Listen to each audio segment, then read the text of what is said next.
my name is Sierra and I live out of a van, but currently I am inside of a house because Juan and I are in Florida and we are staying at my aunt's house for a couple of weeks just to enjoy some time with family.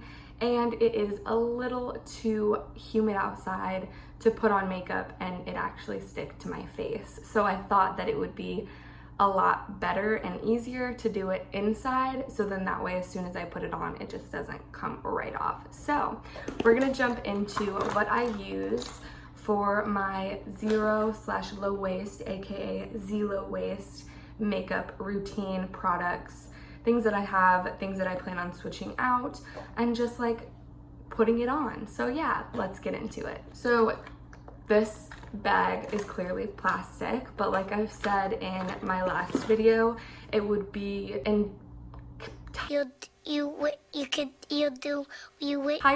wasteful if I just threw it in the trash and didn't continue to use it until it just stopped working.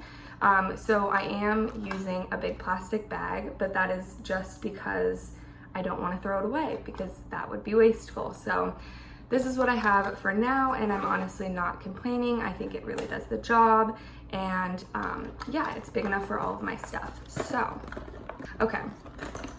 So we're gonna go into what I use for foundation. So I did a lot of research on zero waste makeup products, and originally what I thought would be a good idea was going onto like Etsy and just looking at like local, you know, people who make makeup from like natural products and using zero waste products and things like that. And I will show you, I do have a couple of products that I did buy from an Etsy. Some I absolutely love and some I would switch to a more professional brand makeup line. And that's only because like with makeup, you do need someone who has knowledge about makeup to make that product, so then that way it can stay on your face, it does the job properly, and you know, you are using a product that is doing what you want it to do. So this is the foundation that I use. It's from 100% Pure, and I absolutely love this makeup line. I have quite a few things from them, so I'm excited to show you.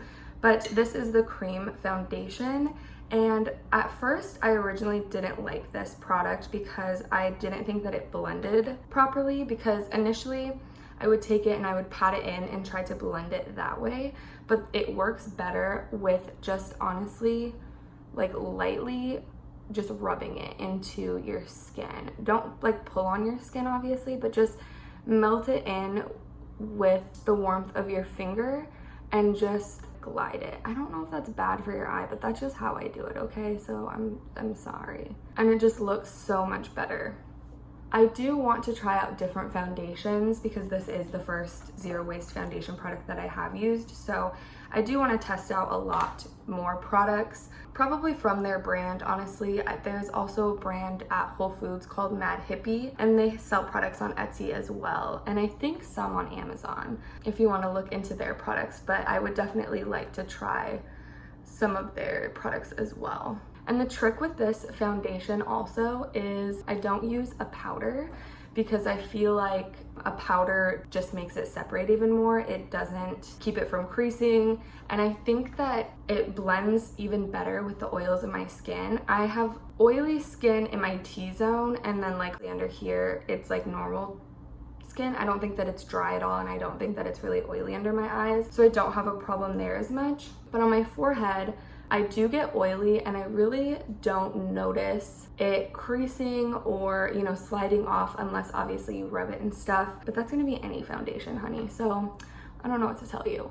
But as for like the no powder thing, I thought that it would possibly be a problem for people who are a little bit more like oily than myself. But my sister has oily skin, and she said that she stopped using powder, and she said that she has noticed a huge difference in her makeup. She believes that it prevents her skin from producing more oil. So maybe if you have a little bit more oily skin, you can try out just not using powder for a day and just seeing how that works for your skin, and then, you know, going from there. But I think that, again, if you don't find like a cream foundation that you enjoy that's zero waste, it's okay that your whole entire makeup collection isn't, you know, completely zero waste. Like Even if you like Maybelline True Match foundation, those come in glass, glass containers, but it just has like a little bit of plastic around them. But even 100% pure, some of their stuff does come with plastic wrapped around it when you first initially buy it, because that's like the protective seal. So I mean, you do have to give a little bit of room for, making a little bit of waste when you buy makeup, because obviously the 100% sustainable thing to do would just be to not wear makeup at all. But like I talked about in my last video, I think it's important to not restrict yourself. And I love makeup, so not having makeup in my life would be really restricting myself, and I don't want to do that. So this is my bronzer that I use. It's a stick bronzer. I got this long before I became zero waste, and I have quite a bit of it still left. So again, I'm not gonna throw it away because it's not used up. I'm gonna wait until I use it up and switch to something else. For my bronzer, I was actually thinking about switching to like a cream foundation like this and just doing it a little bit darker and seeing how that works. So I'll probably do like another updated makeup routine when I have a makeup collection that I actually love, I enjoy, and I can recommend each and every product. But as of right now, this foundation is a little bit difficult to get used to, but I currently love it. But there is a little bit of like a learning curve initially. So I'm just gonna go ahead and, I know, so extra. And this is the brush that I use. I would recommend just sticking with the ones that you have until they start to fall apart, because that is the more sustainable option. So okay, so I keep my blush in a different bag. I keep it in. This is a little bit more of a sustainable option. And in here, I keep mainly my lipsticks because I like to carry that in my purse. So this is a lipstick that I use for my blush because you can use 2-in-1. It's really nice. You don't have to buy 2 separate products. But this is also from 100% pure. So I'm just gonna go ahead and dab a little bit of that on. It's a little too much, so it'll probably be fine for both sides, honestly.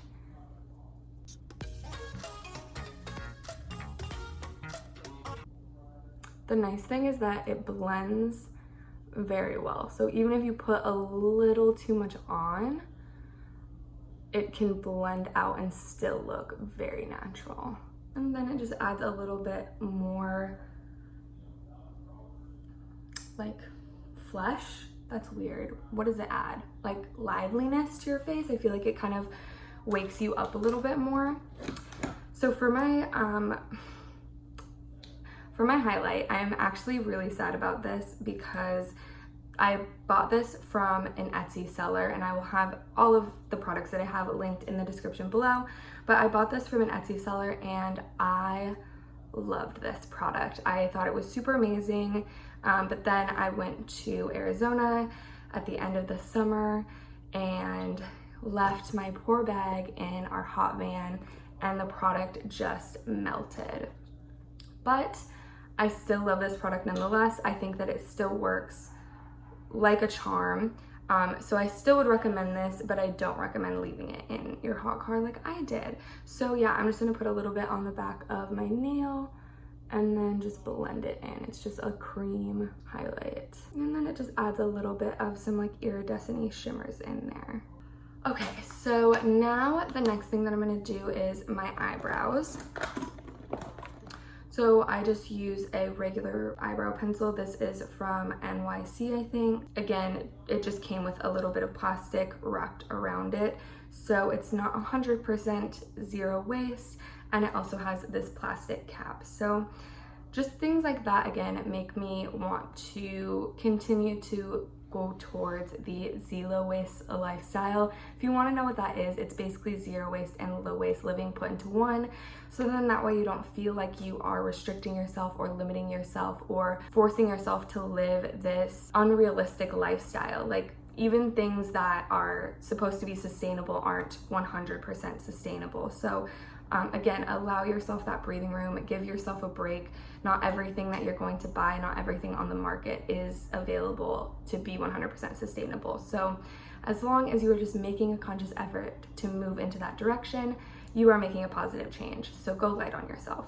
But this is just one of their like light colors. It rubbed off. I can't even read anything on it anymore. But yeah, I don't really mind it. I think it's good for the job.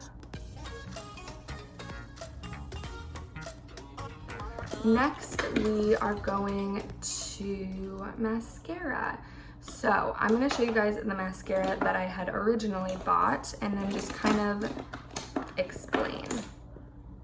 Okay, so this is the mascara that I had originally got. It's by the brand Clean Face Cosmetics, which is a really, really good online Etsy shop. I do have another item from her, which is the powder that I had originally used with this foundation, but the two just did not work well together, and I don't at all blame this powder. I just think that it's the way that these two products worked, and with all natural products you are at a little bit of a disadvantage because they are already not full of chemicals that are supposed to be stuck to your face, so you're kind of working against the grain here. So I do love these products separately, but together they are not the best. But with the mascara, I think that personally any type of like cake mascara like this is just not for me. There's a lot of different types of cake mascaras on the market, but I just think that flatline cake mascaras don't work for me personally.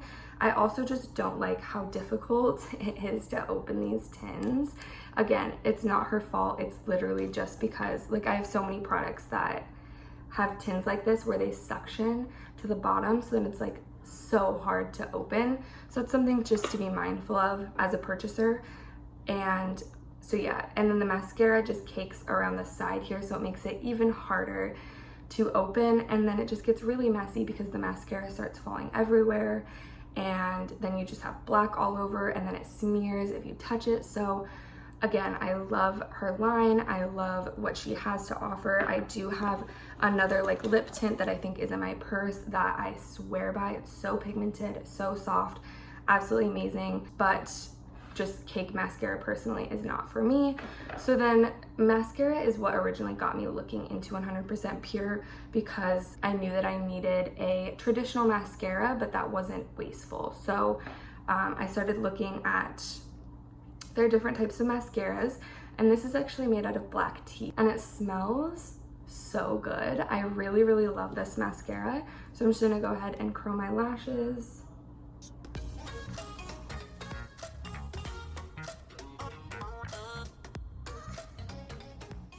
Really love this mascara. I think that it does a really good job at not looking like clumpy, looking natural, not being a mess and getting everywhere, and still being natural and sustainable. So I really love that, and I love this brand. And lastly, I'm just going to go on to my lips. So this is just the Morphe lip pencil in the color Bay, and again, not 100% sustainable. It has the lid, but it is a wooden pencil, so moving in the right direction. That's good.